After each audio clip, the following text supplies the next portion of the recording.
is again, a snowy Sunday. Well, I said good morning, but it's afternoon, actually. It's about 12. So good afternoon. I'm sorry. I don't know what time it is anymore. When you get to a certain age, you lose track of what's going on, honestly, around you. Slow. It's whatever. Anyway, welcome to the Inside Edge Network. Less Cleveland Browns and more NFL pregame show. It's a playoff edition.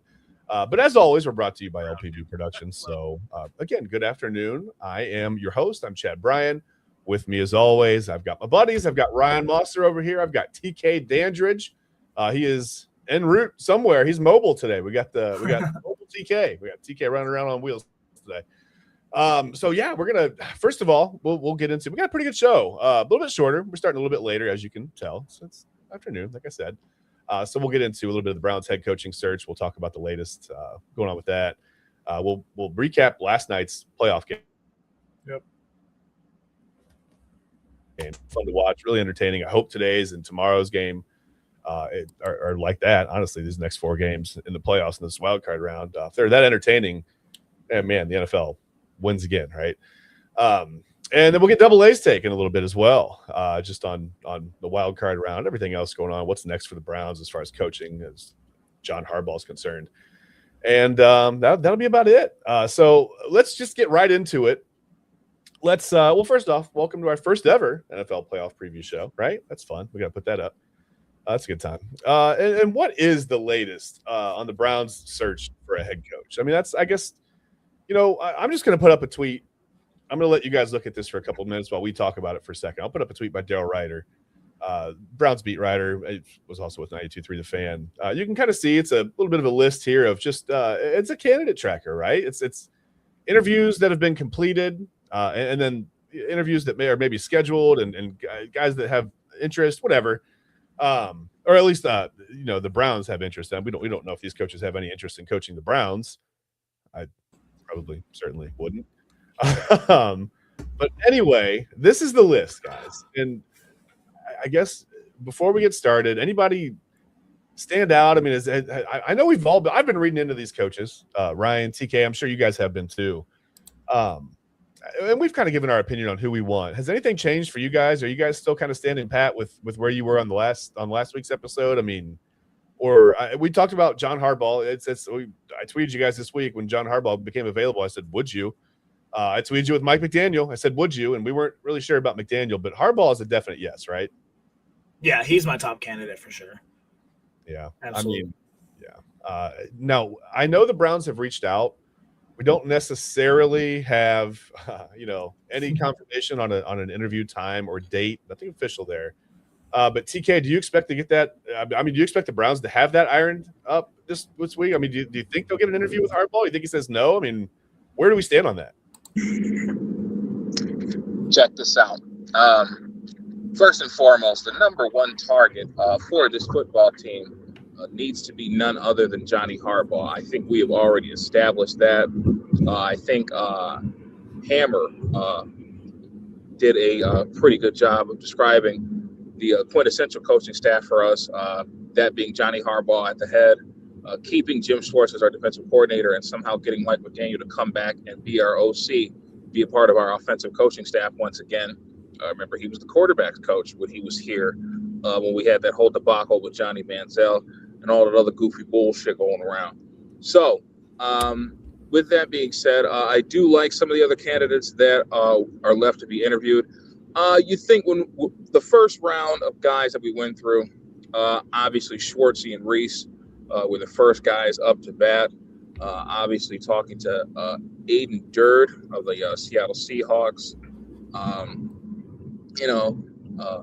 Cincinnati's offensive coordinator, Dan Pitcher, and obviously Ravens' former offensive coordinator, Todd Munkett. Now, those names don't really necessarily tickle your jimmies as much, but, it's always good to widen your search out. So I do applaud them for, taking this slowly. Obviously, we still have Jesse Minter, defensive coordinator of the Los Angeles Chargers, to interview.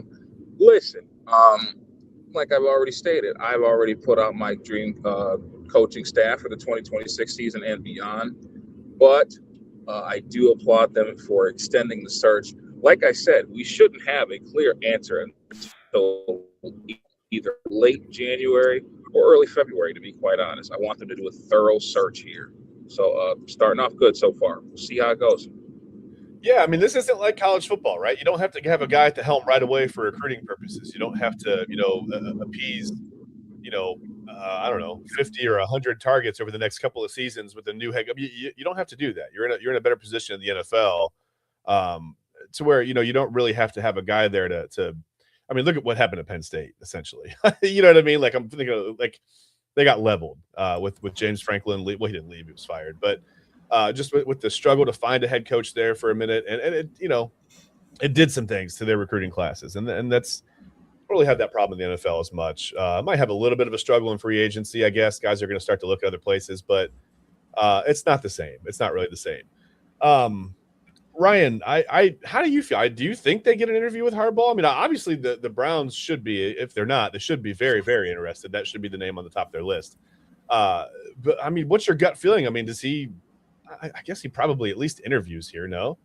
Yeah, I mean, he's from here. A lot of people forget that. His mom grew up here. His parents honeymooned as a Browns and Giants game. I mean, he grew up a Browns fan. Logically, does that overweigh your professionalism? I don't know. It would look great for he's been with the Ravens for 18 years. He's won a Super Bowl. He's a great coach. For him to come home and bring the Browns out of the pit of despair could be a fantastic story, and can really it just encapsulate him in just not only just the Browns the NFL Hall of Fame. He's going to be there, but Browns history forever. Like, you will be a legend, man. So I mean you got to think about it, especially he has that fandom. He understands what we've endured. He gets it. Does he think he's the man for the job? Does he want the job? Or does he want to, coast off and, go take a job maybe with, the Falcons or Giants or some other teams that, might be a little bit more established who have their quarterback? I don't know, but he's got to be the top candidate. He's, you got to do whatever it takes to try to get this guy in the building. So. Absolutely. Yeah, I think so. I mean, I don't know. There always are rumors that go around, and we don't really ever know. Without being true insiders and having access to these guys and these teams and the, front offices or whatever, we don't really know what's going on. But there are rumors that he's been watching film exclusively of Cam Ward and Jackson Dart. So, Tennessee and New York and whatever, trying to figure out, okay, where do I go? Where do I make my next move, based on the quarterback? But there are also rumors that the Ravens were in line to draft Shedeur Sanders. So, and again, it's hard to verify any of that. I mean, we don't know any of that to be true or false or whatever. But I think it bears talking about. I mean, I don't know. I mean, you've got just rumors everywhere, really. That's all it is. It's all we have are rumors to talk about. We can speculate. I've said before, I think Mike McDaniel might be one of those guys that, I don't know, just because of the way that it went in Miami, even though they played well for him over the last, 6-7 weeks of the season. I mean, we talked about it here on the show. We thought that might have been enough for him to keep his job. But ultimately it wasn't. I think the Dolphins may have been that mystery team that was kicking the tires on John Harbaugh. We heard about a mystery team calling that still had a coach at the time. And then, it came around the next day, McDaniel was gone, right? So maybe that was the Dolphins. We don't know. Maybe it was just like, hey, do we have a chance to upgrade to John Harbaugh? If so, we'll get rid of him. Maybe that was part of the decision-making process there for them. But I don't know. I mean, again, it's all rumor. It's all speculation. It's all just, we don't know. It's up in the air. But I'd said on another show that I did earlier this week, I think McDaniel may be a guy that has to take a step back and be an offensive coordinator for maybe just a year. Not that he's not capable of leading an NFL team, but I just feel like of all the guys that are going to be moving around in this coaching carousel, he may be the only guy that may not go from head coach to head coach. He may be a guy that, and I haven't been paying attention so much to what he's been doing, again, because it's all rumor, all speculation. I've been all Browns, but I know the Browns don't have any specific interview with him set up for the head coaching vacancy, and I'm not sure even what he has going on for any other head coaching vacancies. I haven't really heard much in the way of anyone saying, "Hey, it's Mike McDaniel. Mike McDaniel's the guy." So that's another thing that makes me think that he may take a step back and be an offensive coordinator somewhere first. And that. TK, you mentioned, Hammer's coaching staff, his dream coaching, and that makes me hopeful. I mean, could that not happen? I mean, I don't know. Would John Harbaugh come here and work with Jim Schwartz as the defensive coordinator? We don't know that. Would he be comfortable with Mike McDaniel as an offensive coordinator? We don't know. It's easy for us as fans to put a coaching staff together. And then, you get a guy like John Harbaugh, and he's like, I can't work with either one of these guys. Like, these guys are jerks. What are you talking about? We have no idea. We don't know how they work together professionally, personally. We just don't know any of that. So I think it's fun to speculate, but we don't really know, right? We just have no idea.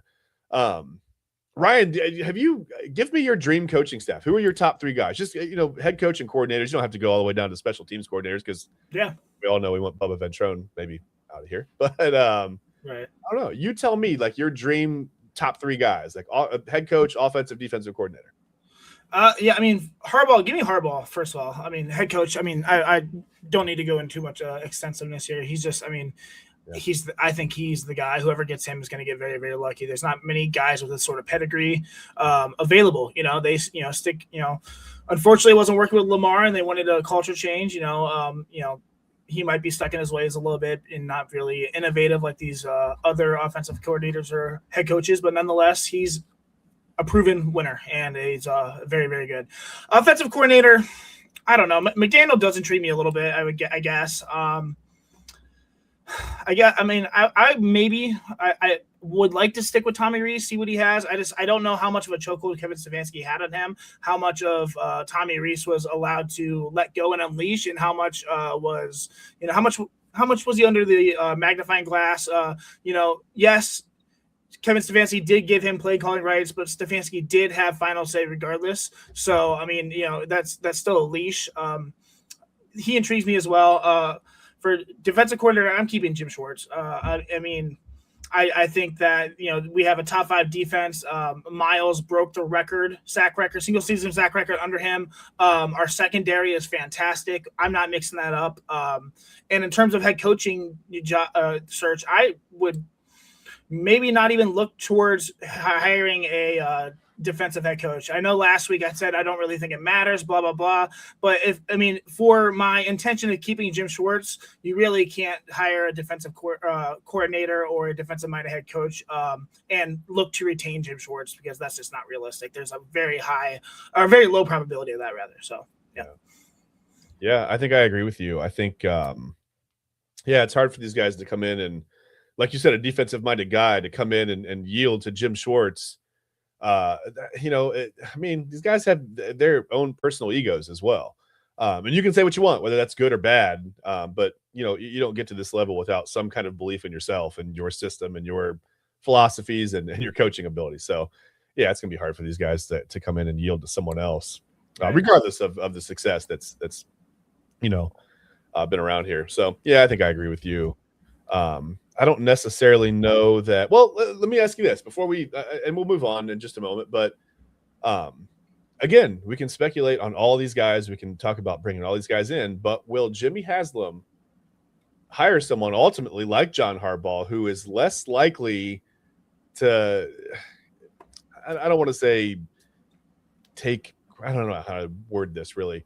I think John Harbaugh is more likely to come in and kind of be a renegade and do his own thing as a head coach than, say, someone like, I don't know, who's maybe Tommy Rees or whatever, who's been here and is more likely to steer his decisions toward whatever the Haslams say, right?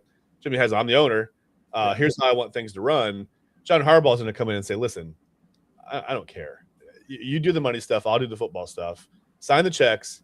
And then stay away from here. I mean, I respectively and I don't think there's really a problem with that. I think if I'm an owner, if I'm a billionaire owner, I just want to sign the checks. I want to bring in the football people to do the football things, and I whatever. Like I said, I just want to stay out of the limelight, sign the checks. I don't even want to talk to the press. Like I want a PR guy that goes out there and can do something better than telling me how comfortable they are. We got it right. Like we got it anyway. I think that comes with a pedigree too. I mean, like with John Harbaugh, there are expectations. I would say that probably Andrew Berry is not going to be the general manager if John Harbaugh gets hired. That being said, I don't know if he'll be fired. He'll probably be moved up in the organization where he's doing some other role or whatever. That will be a decision. Yeah. That'll be a decision that Jimmy Haslam's going to have to make, because John Harbaugh is going to want to have control of his team. He's going to, and whatever team he gets to or is going to coach, ultimately he deserves that. He has earned that. So. Compared to Tommy Rees, who is just going to be a yes man, I'm grateful for the opportunity. It just depends which way they're going to go here. they have historically gone after the young guy, the coordinators, guys who aren't really proven, hopeful. I'm tired of it, man. Give me someone who's been, another guy, Mike Tomlin. What happens tonight? If Tomlin gets sacked, he's number 2 on my list, like immediately. Oh. It just comes with the pedigree, man. So it depends what Jimmy Haslam wants to do. But he's been doing has not been working. And if I'm him, I'd smarten up quick, man. I don't know. Yeah, that's the thing. Smartening up. That hasn't happened. It's like the definition of insanity here.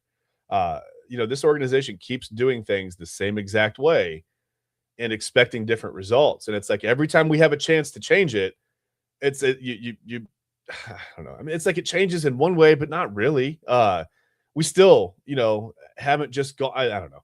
And I guess some of that is finding someone who's actually interested in coming here and coaching and dealing with that nonsense from ownership or whatever. I don't know. I mean, but at the same time, the Cowboys seem to find head coaches willing to come in and do it. I don't know. I mean, you pay $230 million guaranteed to a predator who sucks at football. You can pay $20 million for a quarterback and give him full control. Stop being an idiot. Like, this is stupid.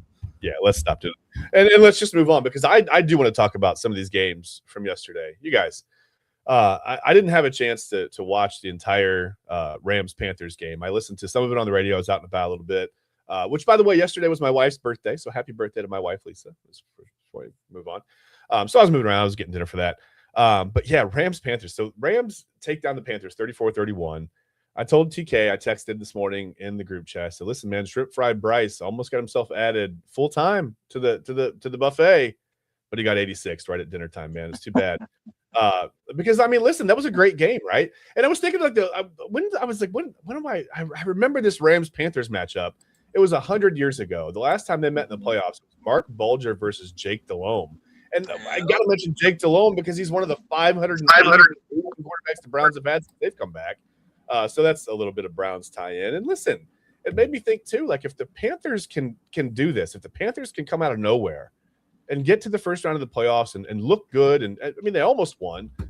If the Jaguars can come back and go 12-5 and be the 3 seed, I mean, the Browns can do this, right? Like the Browns can do what the Panthers did last night. They can, well, not just last night, but over a whole season. I mean, they can lose. We've seen that. But my point is they can get to the playoffs, right? Like they can turn this around quickly, even with a quarterback who's maybe a question mark. I mean, was there a bigger question mark than Bryce Young over the last couple of seasons? And he's just slowly ramped up and gotten better. And now, I mean, he looks like a legitimate NFL playoff quarterback, right? It just gives me a little bit of hope. Maybe it's false hope because we don't even really have a head coach yet. So whatever. But anyway, Rams 34, Panthers 31. Yeah, I mean, I don't know. Matt Stafford with the go-ahead touchdown pass with 38 seconds left in the game to come back after the Panthers had just marched down and scored.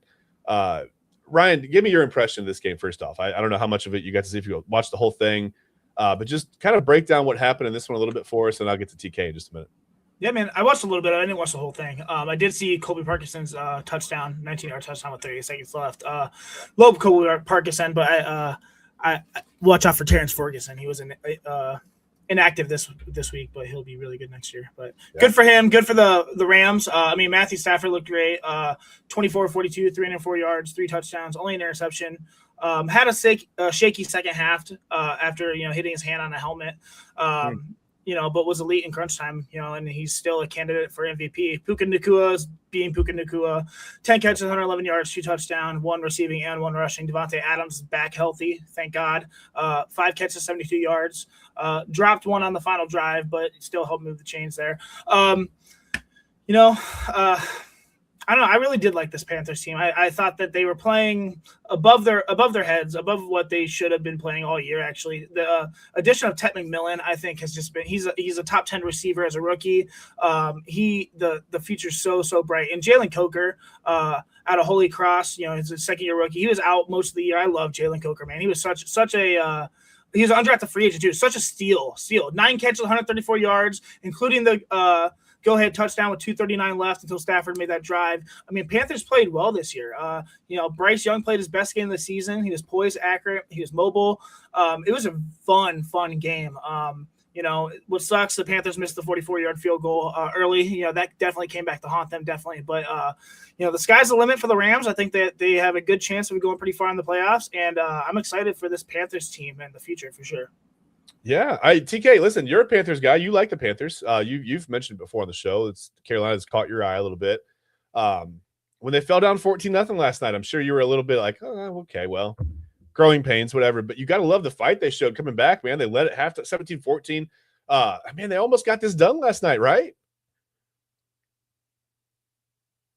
Yeah, they definitely showed a lot of fight there towards the end of that first half, and definitely majority of the second half. I thought they had it in the bag, but that late touchdown reception by Colby Parkinson, I mean, what a catch. And he actually got in the end zone this time, I'll be damned.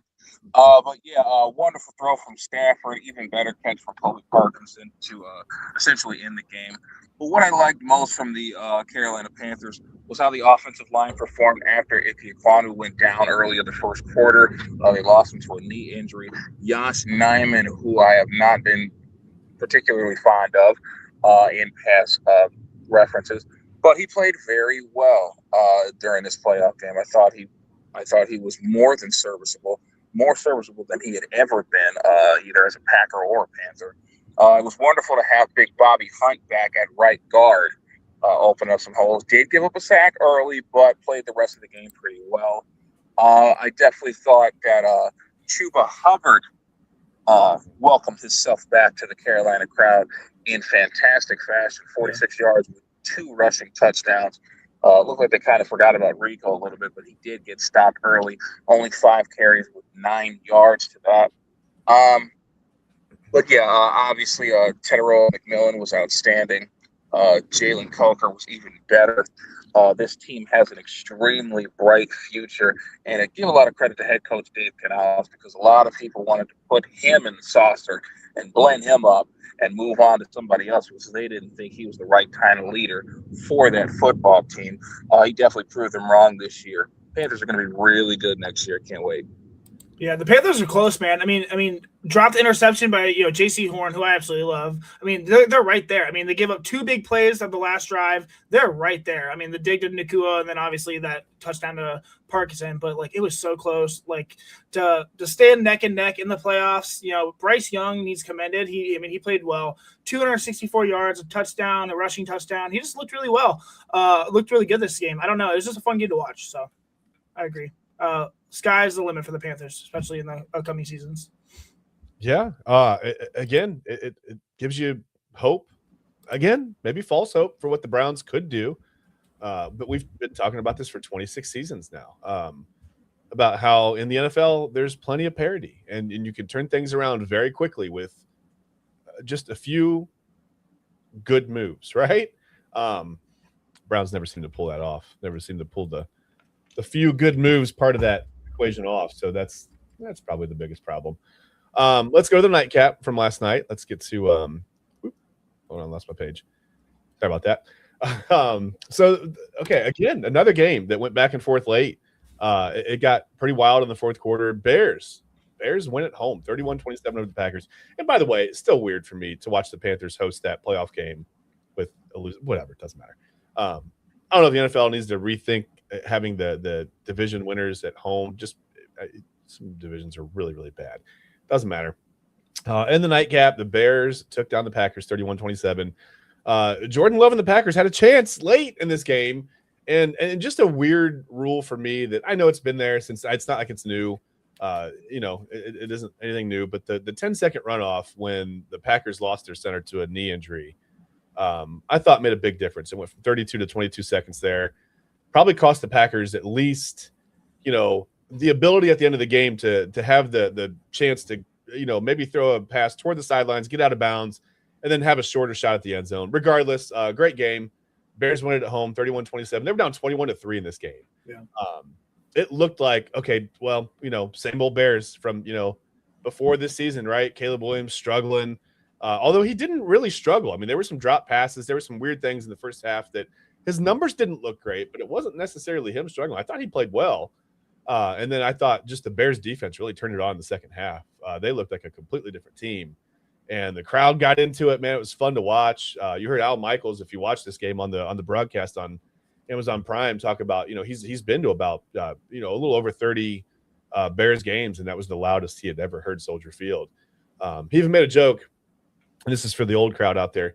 He made a joke about the stadium shaking, and he's like, "Listen, I was part of an earthquake," which Al Michaels in that A's Giants World Series game where it was delayed by the earthquake.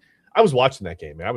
I remember watching that game and seeing it go to the black screen. It was like, what happened? So I thought that was pretty cool. That was an old guy moment for me. But I don't know, TK, tell me about Bears and Packers last night. Tell me about just like I said, Packers jumping out to a 21-3 lead, looking like they were my preseason pick to go to the Super Bowl, and I was like, hey, I'm pretty smart. But then I said earlier this week, things have changed over the season. And I told Eli Thursday night on our Thursday Night Topic show, I thought the Bears were going to win this game, and they came back and they got it done. TK, what's your takeaway from Bears-Packers from last night? Listen, oddly enough, I wasn't really stirred when they went down 21-3 early in the first half. I just had a feeling that, these guys are going to figure out somehow, some way to pull this thing out, because I'm just hoping for a comeback and a Packers letdown at the same time, and we got both. So that was pretty much fun.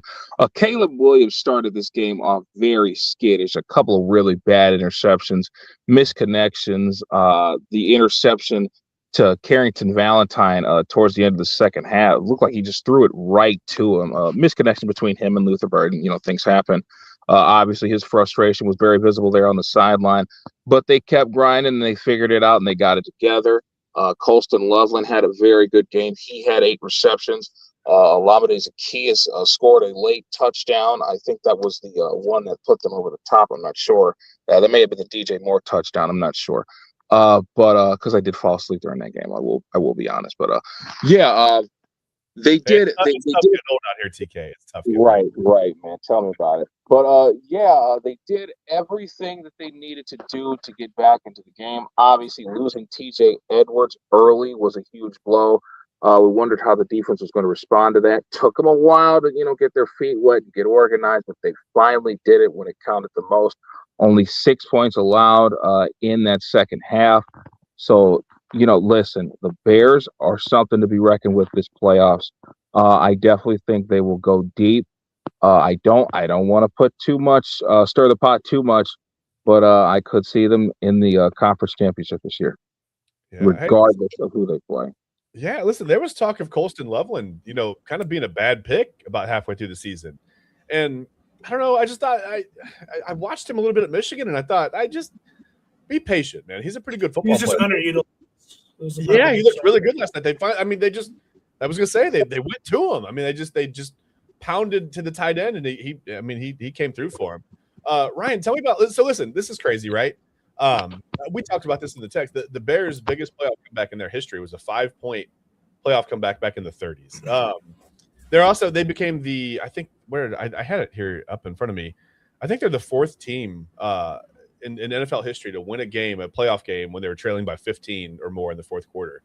How'd they come back? What'd they do? I mean, how'd they do this last night, Ryan? Man, I don't know, man. I mean, like you said, the Green Bay dominated the first half. I mean, absolutely dominated. They stopped Chicago on 3 fourth-down attempts, 21-3 lead at the half, and then Chicago flipped the script. I mean, Ben Johnson truly is what a hire, man. I'm so jealous. Like, we are 1 year away. I was calling just for a change last year. We could have Ben Johnson, guys, and it looks like he's completely changed that team around. That with the addition of just fortification of the offensive line, Colston Loveland, Luther Burden, a couple pass catchers, and all of a sudden this team is looking like they're gonna go pretty far in the NFC, maybe win the Super Bowl. We'll see. I don't know. They totally flipped the script. Caleb Williams held his composure. He outscored Green Bay 28-6 after halftime. Like I said, very aggressive coaching, but Ben Johnson stayed aggressive on 4th downs despite his early failures, which I thought was, something to see there. He, trusting his team's comeback ability for sure. And the resilience in big moments for sure. This is the 7th win this season where when they're trailing inside the final 2 minutes. that's cold blooded, man. I mean, as much as I didn't love Caleb Williams coming out, just look at what can happen when you put the pieces around him that he needs. You compliment this guy. You don't necessarily cater to him, but you invested first overall pick. You need to help this dude out, and you're seeing that with Trevor Lawrence now in Jacksonville. You're seeing that with all these other guys. Good for Caleb Williams. I don't know how they really necessarily came back. The Packers look good. Jordan Love looked great. 24, 46, 243 yards, 4 touchdowns. Like that should have won the game, and somehow the Bears came back. It was a fun game to watch. I also fell asleep. I have young children and a baby, but I watched the rest of it this morning, and what a fun game. What a good moment. What a great etch in the career of Caleb Williams and Ben Johnson. These guys look like they could be the next dynamic duo in the NFL here. So yeah, listen, if you're watching and you have kids, you get sleep whenever you can. It doesn't matter what's going on TV or in the world. If you can take a quick 45 to an hour, yeah, you do that. And I think David, I think agrees with you, Ryan. Seriously, man. Also, 1 year from possibly hiring Mike Vrabel. I mean, so annoying. He was right here in the building. It's not like it was like a pipe dream. I mean, he was right here in the building. And for all we know, Jimmy Haslam may have cornered him at one point and said, "Hey, are you comfortable?" And Vrabel said, "Shut up." You know what I mean? We don't know. I mean, we have no idea. Mike Vrabel would even take that from Jimmy Haslam. We have no idea.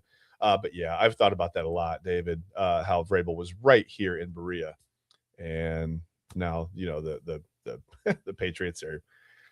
I don't know, whatever. 20 and -3 and the best team in football, it looks like. Doesn't matter. Listen, let's take a quick 2-minute break. Because I want to. We got to gear up. We got to get the convertible all gassed up, and we got to grab the snacks and we got to grab some tunes. Because we're gonna go around the NFL. We're gonna take our road trip around the NFL. A little bit shorter this week. We have 4 games to get to or whatever because it's playoff week. It's wildcard weekend. But we're going to do that when we come back in 2 minutes right here on the Inside Edge Network. Stay with us. We'll be right back.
Hey, welcome back. That was maybe the fastest 2 minutes I've experienced in my life. My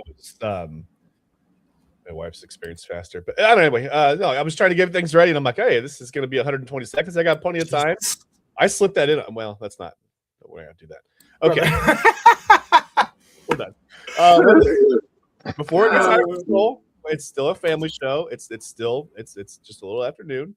It's not dark outside yet. It's a family show.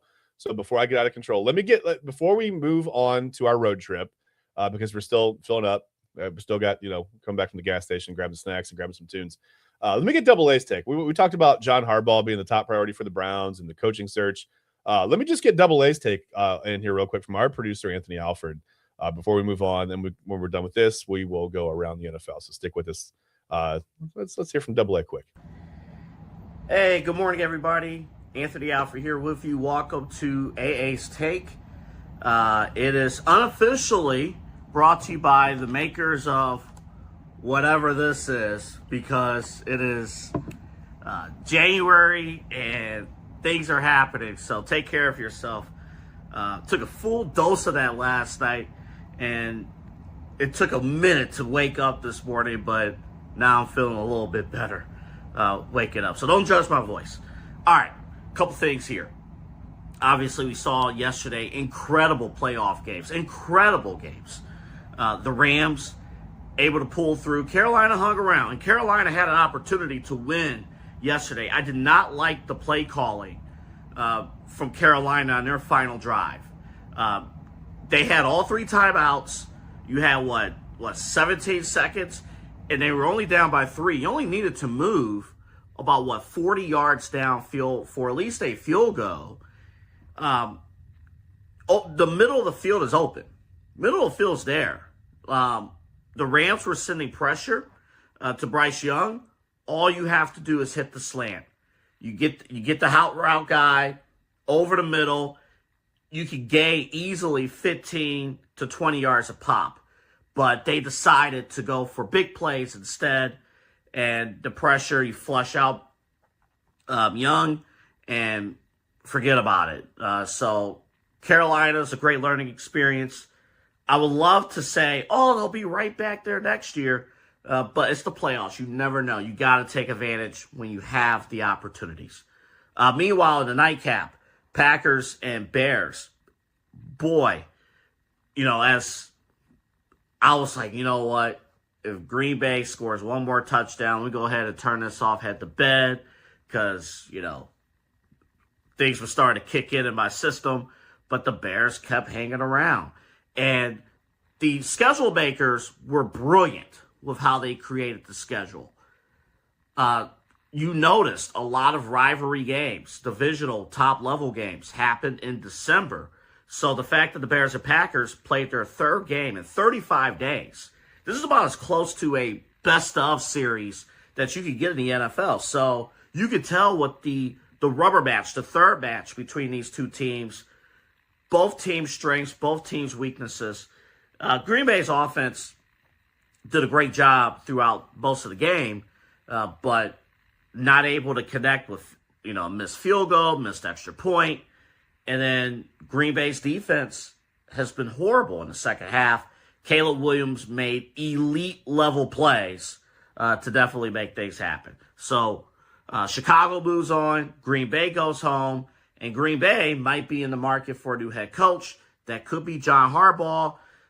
Maybe not good news if you're a Browns fan looking for John Harbaugh, but we'll definitely see how it all plays out. Harbaugh has not completed any interviews last week. He chilled at home. So there's an opportunity for him now to kind of assess.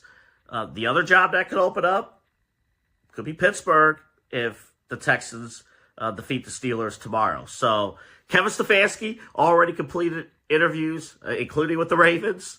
Mike Tomlin could be on the hot seat, even though he won last week. If they lose to the Texans, he could be gone.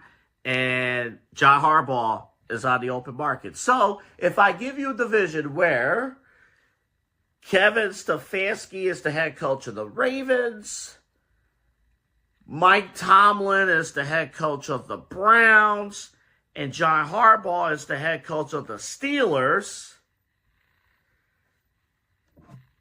maybe I should drink more of this. Okay, don't do that. Have a great day, everybody.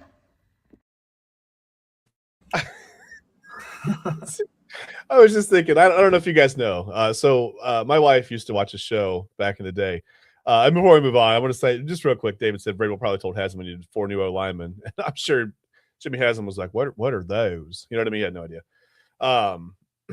Yeah, I think you're right, David. He's narrowed it down to 3 or 4 teams, and I hope it's the Browns. I really do. I'm just not sure. David. I'm not sure. But I was thinking the AFC North could do the funniest thing. Like, you get D Haslam involved in this coaching search, right? And then like Double A ended it with. I mean, all these coaches could just switch around, and she was the executive producer for a show called Trading Places back in the day, where neighbors essentially would they knew each other, they were friends, and they would redo a room in each other's house, right, with the help of a designer. And I just thought it would be so funny. Or Trading Spaces. I don't remember the name of the show. I'm sorry. I think it's Trading Spaces. And I just thought it would be so funny. They could get the funniest thing going on. Trading Spaces, whatever. Each of these coaches just goes to the other division's team, right? And they just redo a room, the football room. And there we go. Anyway, that was Double A's take. Yeah, I don't know. What do you guys think, man? Could you see that happening where the AFC North just shuffles coaches? Like, why not? Right? Ryan, what do you think, man? Could that happen? I mean, yeah, it can happen. Anything's possible. So, anything's possible. Whatever. Yeah, probably won't. I just care about the Browns. I could care less how the other teams do. So. Yeah, I get it. TK, what do you think we'll see that? You think Tomlin comes here, Stefanski goes to the Ravens, and Harbaugh goes to the Steelers, or the other way around? You think that's going to happen or no? Literally the most idiotic thing to happen in NFL history if it does happen, but it would be funny. So something to watch, I guess. David says, I don't want Stefanski in the division. Why do you are you nervous that he could one up the Browns in the division, or he stinks and you just want it completely out of here? Is that what David left let us know in the comments? But anyway, we've got the car all gassed up. Here we are. There it is. The Inside Edge Network convertible with the NFL logo. Look at those beautiful faces. We are ready to go. First of all, let's just let's take off here because we're gonna go around the NFL. Oh man. All right. Well, that's not good. We crashed. Whatever. Let's get this thing started, guys. I got a special treat for you. We're gonna start with Bills at Jaguars. We got to talk about whoever makes these graphics. By the way, where is the Jaguars seed? What is going on with that? What are you doing? Who makes these graphics? Anyway, let's get started around the NFL. Bills at Jaguars, 1 p.m. today on CBS. Let's go around the NFL. Yeah, you hear it. We've got around the NFL music. I made music. Ryan, start us off. Bills at Jaguars, man. Tell us what happens. Let's get into this one. It's gonna be a fun game, man. It all comes down to Josh Allen. I think this is his moment, with Mahomes, Burrow, and Lamar all out of the AFC bracket. National pressure shifted to him. Many analysts say that. Can you turn the music off? It's distracting. Sorry. The music? just in the beginning, maybe. You get silence. That's what you get this week. No, that's cool. I mean, it's just the clearest path yet to a Super Bowl run for Josh Allen. But Buffalo is a road team. Is the road team, excuse me, something they're not usually used to in the early playoff rounds. Jacksonville's hot, man. They've won 8 straight to close the season at 9 of 10, and they're after their week 8 bye. They're the number 3 seed and hosting because they simply had a better season. Surprising to me because what the hell? We have their pick, and now it's going to be. I mean, it's cool we got a first-round pick, but it's pretty much a second-round pick. You know what I mean? Yep. Good for them. It's going to be a fun game, man. I don't know. Bills have the 4th best offense, 7th best defense. Jaguars almost top 10 in both. Trevor Lawrence has had just a resurgence of a year, I guess. 4th overall quarterback, absolutely dominant. It's crazy. Jacoby Myers, Parker Washington, BTJ, some decent, a decent receiving room there. I think the problem here will be the Bills don't have a ton of pass catchers. Keon Coleman, Khalil Shakir, Dalton Kincaid, maybe Dawson Knox. None of them scare me. None of them do. The only person on that team that scares me is Josh Allen and James Cook on the offense. And James Cook, I don't know how effective he's going to be against the Jaguars defense, who has the best pass rush defense in the NFL this year, only allowing 85.6 rushing yards per game and 13 touchdowns total on the ground. It's going to be a battle, man. You can never count Josh Allen out, especially, like I said, this is his clearest path to win a Super Bowl.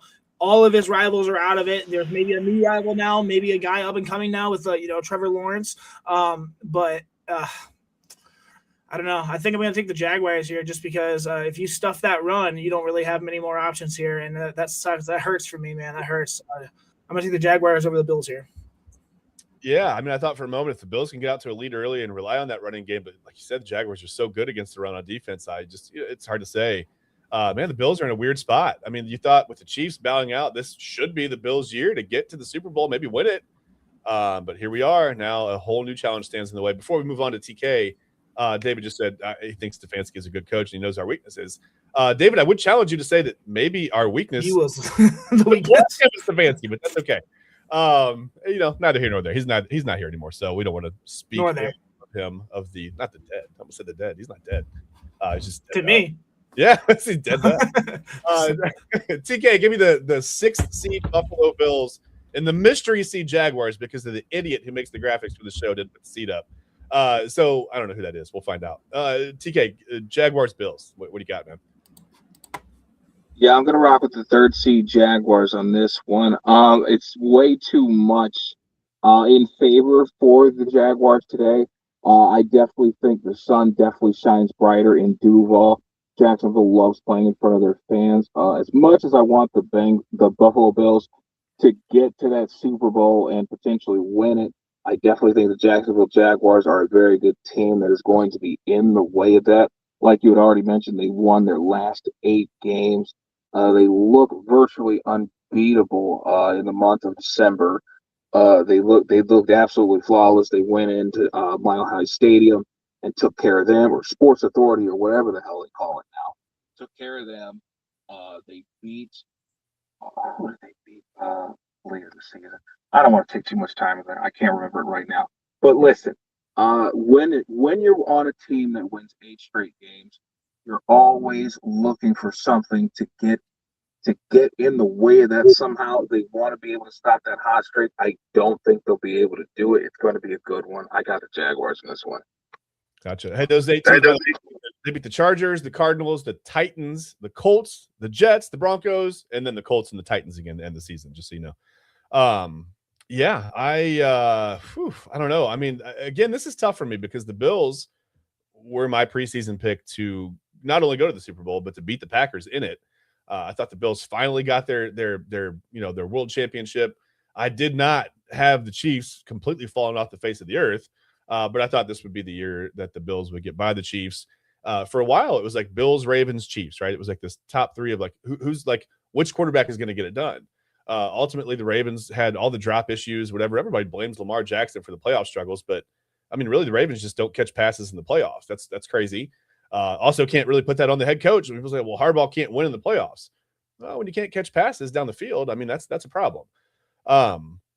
But yeah, as far as Bills and the mystery seed, the Jaguars, I don't know. I mean, I want to say the Bills go to the Super Bowl like I picked in the preseason, but again, here I am. I think I'm going to have to pick against my preseason Super Bowl pick. I think the Jaguars win this game. They're at home.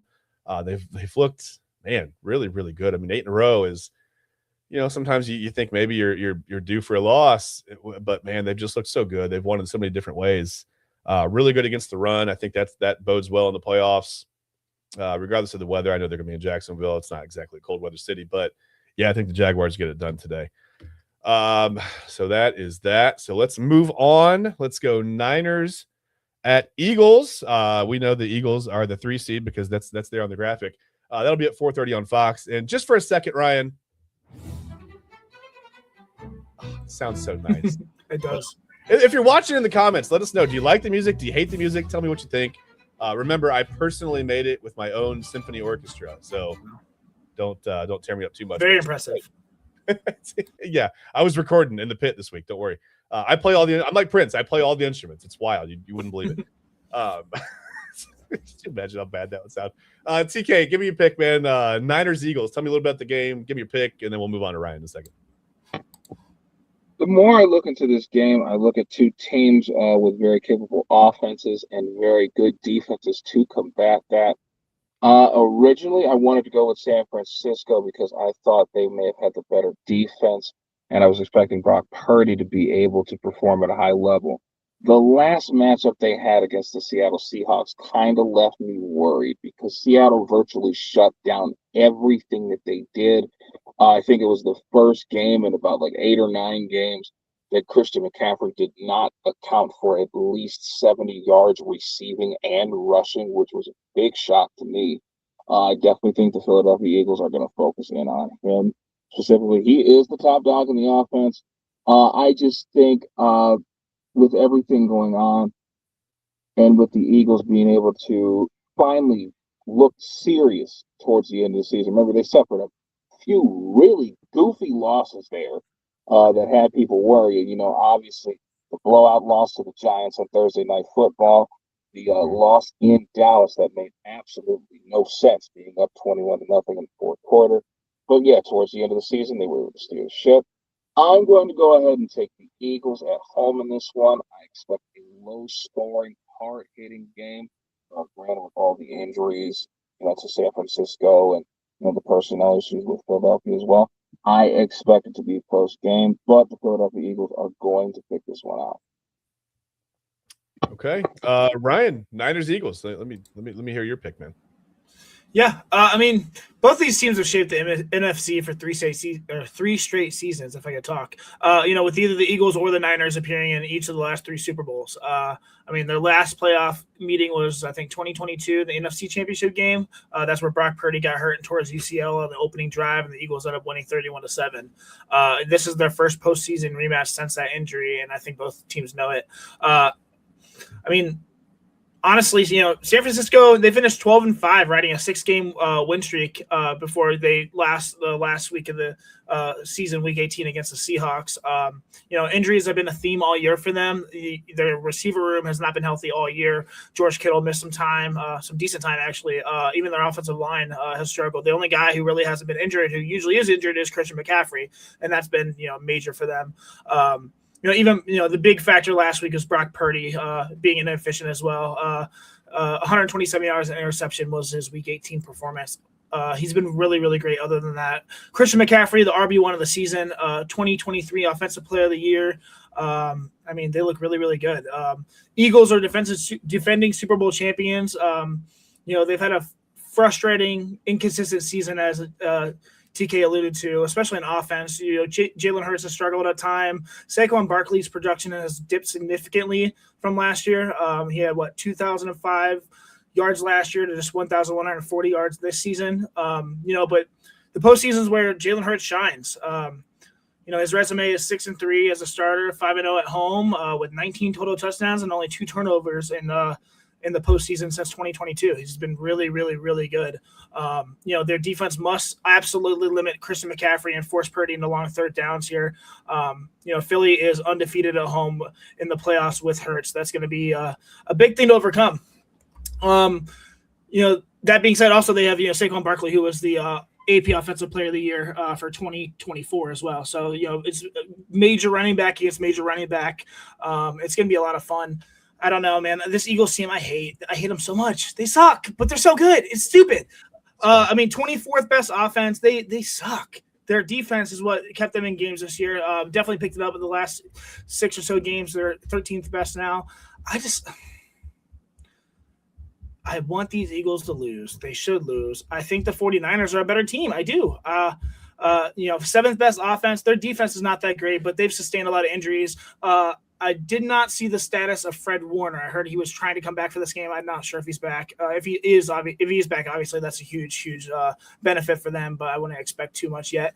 I'm going to take the Niners here just because the Eagles should not win this game. Christian McCaffrey should take over, and we'll see. I know I'm playing with house money here, I guess, or burning it up in flames because Jalen Hurts has been an absolute dominant force in the playoffs, but these guys got to lose at some point. I don't know. Yeah, listen, I don't think Fred Warner is going to play today. I think they're eyeing maybe the NFC Championship game if they can get there for him. But I know he's going to try it. I don't think we've got an official word yet, but I don't think he's going to play today. And then, with Nick Bosa out, that's a huge blow, obviously. But they've been playing without Nick Bosa most of the year. Right. Most of his career, really, unfortunately. But, yeah, the Niners are 12-5. They're 7-2 on the road. The Eagles are whatever they are. They're 11-6. They're 5-3 at home. I think you can kind of throw all that out when it comes to the playoffs. I think the Eagles just turned into a different team in the playoffs. Like you said, undefeated at home under Jalen Hurts is wild. And I think sometimes when you give a running back like Saquon Barkley, he's a little bit up there in age, right? But you give him a bracketed season, like now it's not this 17-game regular season you have to get through. It's not the mindset. Now it's win or go home, right? It's just a few games. So I think maybe you could see the Eagles transform into a little bit of a monster that they've been in the playoffs in the past.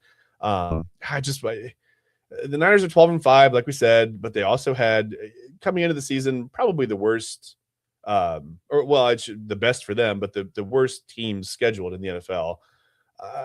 Man, I don't know. This is kind of a toss up for me because the Eagles have just looked so puzzling all year, but I think I'm going to take the Eagles at home. Nick Sirianni seems to always find a way to not only rub you the wrong way, but just win these big games. So he'll probably get into a fight with the crowd or something like he always does, but they'll win this game, I think, at home.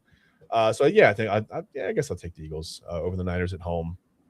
And then the final game for today, we've got an 8:30 kickoff on NBC, whatever. It's the Chargers. Jim Harbaugh and the Chargers are going to take on the New England Patriots. Mike Vrabel, a couple of guys who've been rumored in the past to be Browns targets as head coaches. Obviously, they're not coming here now. That's not going to be a thing now at all. So Ryan, let me just annoy you one more time. We got Chargers at Patriots as we go around the NFL. Sorry, that sounds like fun. Not annoyed, just distracted. No, that's okay. I don't want to distract you, I'd rather annoy you a little bit. I don't want to distract you though. Don't mind annoying you. That's kind of what I do. Ask my wife. Anyway, yeah, Chargers at Patriots. The Patriots have looked really, really good. Somehow not the 1 seed in the AFC, but really, really good football team. Played at home, Foxborough. It's like the old whatever. Here we are again, right? It's probably going to snow, 85 feet, whatever. Ryan, give me your thoughts on Chargers Patriots. Yeah, this one's probably my favorite matchup of the week, I think. I mean, Justin Herbert versus Drake May, Jim Harbaugh versus Mike Vrabel. It's a classic AFC playoff atmosphere in Foxborough, like you said. I mean, it's going to be a lot of fun. This is Drake May's first playoff. Yeah. Right. Drake May's first playoff start. He's in the thick of the MVP race. And it's really transformed this New England's offense under year one of Vrabel. It's a complete turnaround. This Patriots' first home playoff game since 2019 and the first postseason appearance since 2021. Herbert is still searching for his first playoff win as well. Last year's postseason ended obviously in the blowout loss to Houston. And then the year before that, the infamous 27-point collapse versus Jacksonville to lose that game as well. So he's looking for redemption. He's looking for his first win. He's looking to prove himself a little bit. In terms of Harbaugh versus Vrabel, they're two physical, old-school coaches who want to win on the line of scrimmage. Harbaugh is trying to recreate the postseason magic he had in San Francisco, and Vrabel has already rebuilt New England into a contender in year one. Wouldn't that be freaking nice? God, I hate being a Browns fan sometimes. No, I don't know, man. Drake May's MVP candidate. He's playing with confidence. Mike Vrabel has transformed this offense. Herbert's a veteran with the arm talent. May's the rising star of MVP plus. Both will go and as far as their QBs will take them, I think. So this is a really hard one for me. This is gonna be so much fun. The Chargers' offense is 12th overall. Their defense is very, very good, 5th overall, and Patriots are right there as well, top 10 in both, top 5 in offense. I'm gonna take the Patriots here. I've liked them all season. I love Drake May. I think the Travion Henderson and Ramondre Stevenson has a decent backfield. Once he gets a true wide receiver one, this team's gonna be even scarier. But Stephon Diggs will do for now. But I'm gonna take the Patriots here, I think. All right, fair enough. TK, give me your thoughts on Chargers at Patriots in Foxborough. Night game, 8:30 kickoff. Man, I hope it snows. I don't know what the weather is. I have no idea. I didn't look, but I really hope it's snowy. Tell me what you think. This is probably the least confident I've felt in a Jim Harbaugh coach team heading into the postseason in quite some time. I do like the New England Patriots a whole hell of a lot. I personally believe that they're the best team in the NFL. I love what Mike Vrabel has done, not with only the offensive line, but reshaping this defense as well. I think free agent acquisitions like Milton Williams have been absolutely brilliant, fortifying that run defense to another level, helping out Christian Barrymore there in the trenches. Obviously getting a guy like Harold Landry from the Titans, improving their pass rush as well. And you got to give youngsters like Craig Whitson and Jalen Hawkins their flowers as well. They have solidified that secondary every bit as much as they could with assistance for corners like Carlton Davis III and obviously their star guy, Christian Gonzalez, who I expect to have a solid game today. I'm gonna go ahead and take the New England Patriots. They are at home. Foxborough will be rocking as always. I definitely think it's going to be not necessarily a blowout, but I don't think that the Chargers will be able to hang after a while. I'm going to go with the Patriots on this one. Well, you upset Ryan Mosser. You made him leave, taking the Patriots. I don't know what happened. You made him mad. I hope everything's all right. No, I hope everything's good too. I think he's probably just fine. I'm assuming, when new children, wife probably need a little help upstairs. That's what I'm assuming. Yeah. Just a moment. But yeah, listen. Harold Landry said he's questionable with the knee. I don't know if he's going to play today or not. I'm not really sure. I haven't heard the official word. But he may be limited with that knee injury. This one's fun, man. It's East Coast, West Coast. I mean, it's literally as East Coast and as West Coast as it gets, right? Chargers, Patriots. It's Ohio State, Michigan. Mike Vrabel and Jim Harbaugh. I mean, this is fun, man. This is a fun one, right? There's a lot of things to look at, just beyond the normal, NFL kind of a matchup. But yeah, the Patriots are so good. 14-3. All their losses at home this year. 6-3 at home. Weird. And then the Chargers are 11-6. They're 5-3 away. They're pretty consistent. 5-3 on the road, or 5-3 on the road, I should say, and 6-3 at home. So yeah, you look at this one. I'm going to go. I guess I'm going East Coast bias. I'm going Ohio State bias. I'm taking the Patriots. I'm taking Mike Vrabel in this one. I think the Patriots get it done at Foxborough. I think that it's a new era of annoying Patriots football. Sorry if you didn't like the Patriots that whole Tom Brady, Bill Belichick run. Get ready to be annoyed again, because Mike Vrabel and Drake May, I think, is going to be something pretty special together, as long as they can put the right pieces around. They seem to have done that so far. So yeah, I'll take the Patriots at home in this one. And then the Monday night wild card playoff matchup, which we'll be watching closely because, as Ohio State fans, we got CJ Stroud on one side. As Browns fans, we have, I think all three of our number 2 selection as head coach. If it gets there, if the Steelers lose and they let Mike Tomlin go, I think we'd all take him here in a heartbeat. I think there are some people who somehow complain, oh, we don't want a bunch of first round. Shut up. Shut up. I'll take 9-8 and 10-7 every single year in a first round loss over 3-14. And talking about the Jaguars draft, come on, stop. Whatever. At least they improved to 5-12 for no reason.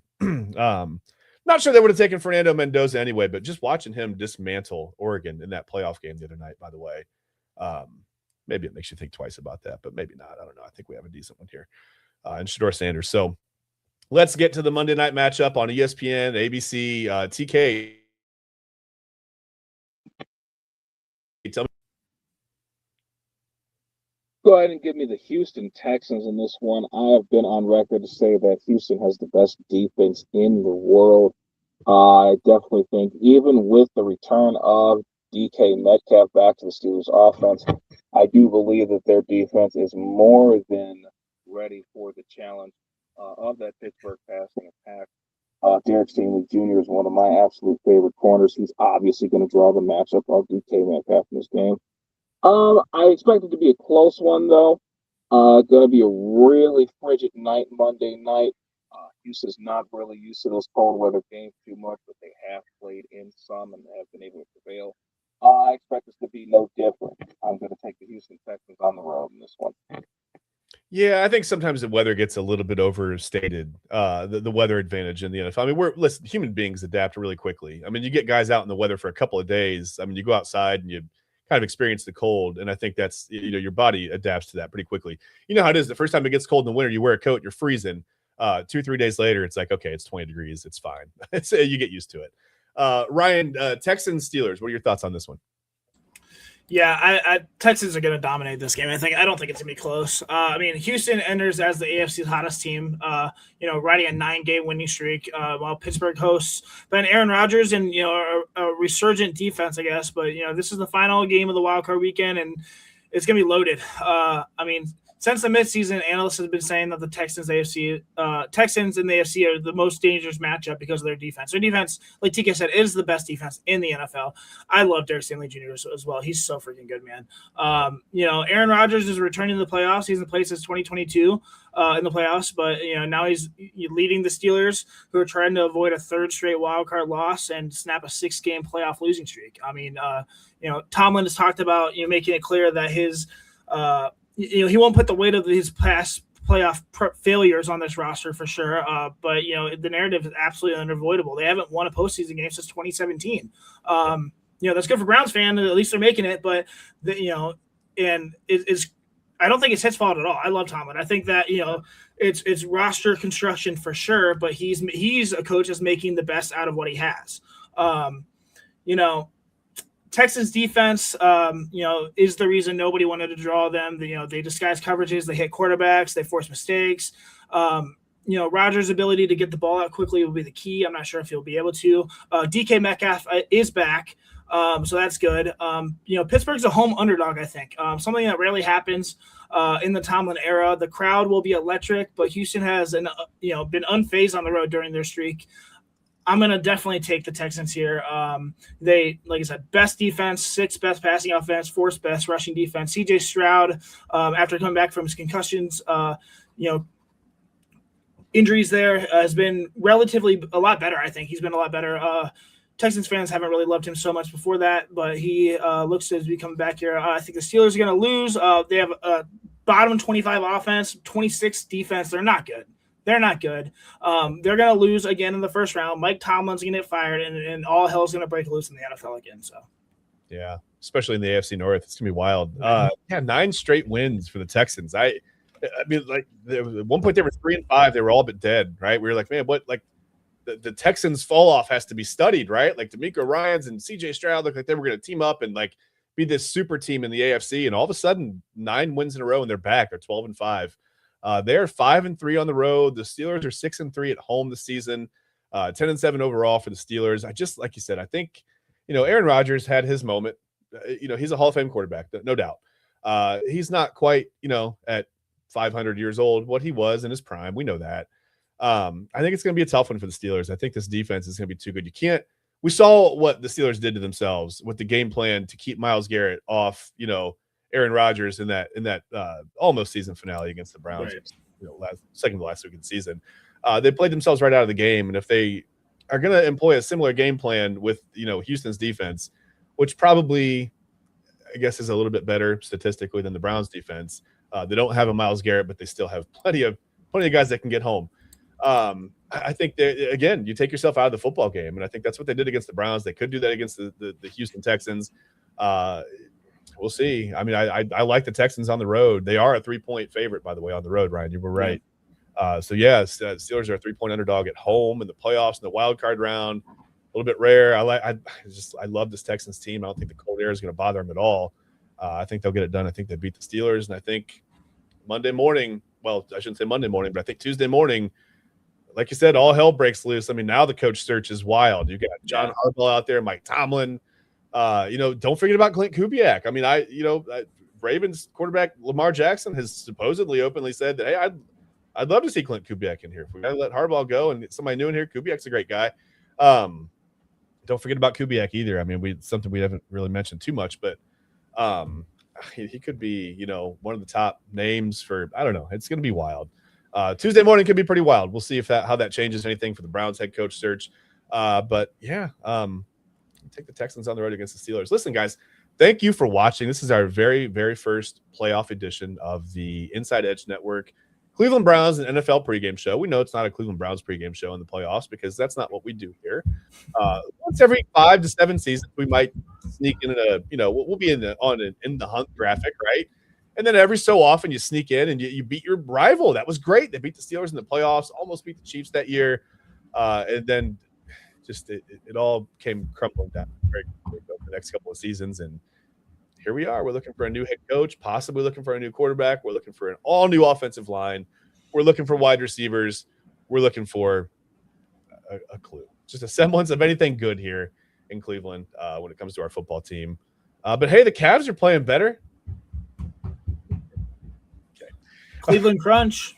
Hey, yeah. Undefeated soccer team. You can catch the Cleveland Crunch. LPV Productions. The folks who bring us to you are the official streaming partner of the Cleveland Crunch this year. So they had an electric game last night with some controversy, a ton of red cards. I don't watch a lot of soccer, but my co-host for the Voice of the Land podcast, Kevin Arnold, is the voice of the Crunch, so I like to support him. It was the craziest soccer game I've ever seen, guys. And now they're at the Wolfstein Center, a lot of tickets. Go check them out, guys. It's a lot of fun.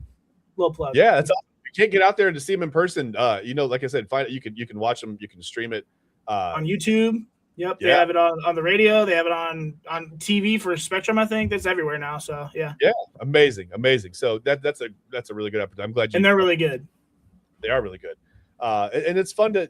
Sometimes it's just fun to pick up a different sport. Like on my show, on one of my other shows that I talk about tennis in the land a lot. A women's tennis tournament here up in Cleveland that I think is like one of the best sports tickets anywhere. I mean, you get some of the top players in the world. I mean, amazing tennis just right downtown Cleveland, which we don't normally get to see very often. So I think it's cool to branch out. And I know we're all about the Browns, the Guardians, and the Cavs, but we branch out. We go down to Columbus and watch the Buckeyes, but sometimes it's good to like Cleveland Crunch, tennis in the land, like some of the other sports peripherally that go on in Cleveland are absolutely amazing. There's some really it's a great sports city. It's just a great city in general.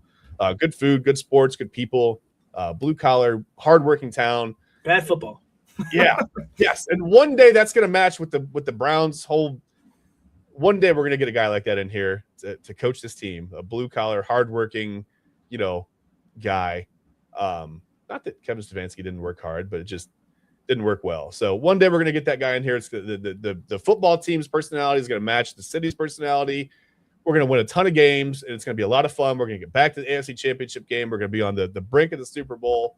And this show is going to be absolutely lit when that happens, possibly next season. They're not ready for that. That's okay. It's fun to speculate. Again, reckless speculation is fun.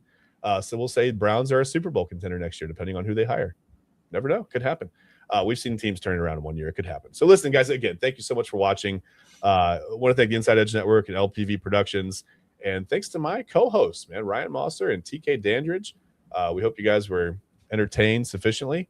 I hope you love my my orchestral masterpiece that I came up with that distracted Ryan, and TK loved it. TK's giving me the okay sign. So it's 1-1. I'm the deciding vote. We'll see what happens. We'll give Ryan a week to get prepared for the music. Maybe it'll be back next week. Maybe it won't. We don't know. Anyway, thanks for watching. We will see you guys. Go enjoy some good playoff football, and we'll dream about the Browns beating these games.